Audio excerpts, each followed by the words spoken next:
Well, yesterday, President Barack Obama signed the 2013 National Defense Authorization Act, despite threats that he might veto the bill.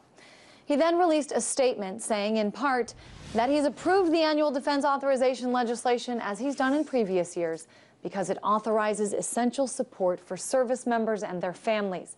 It renews vital national security programs and helps ensure that the United States will continue to have the strongest military in the world.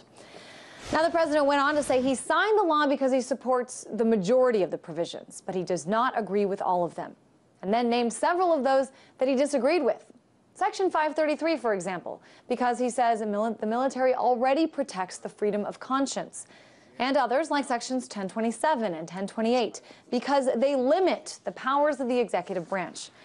He didn't mention anything about Section 1021, one of the most controversial aspects of the NDAA. The 2012 version of the bill gave the military the power to arrest and hold people, including Americans, without charge and without the writ of habeas corpus. Now, California Senator Dianne Feinstein had introduced an amendment in December that would have forbidden indefinite detention of Americans, and it passed in the Senate, but it was later stripped from the final version of the bill.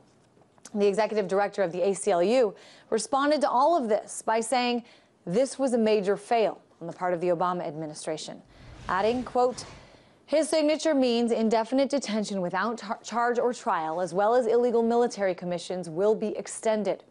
He also has jeopardized his ability to close Guantanamo Bay during his presidency.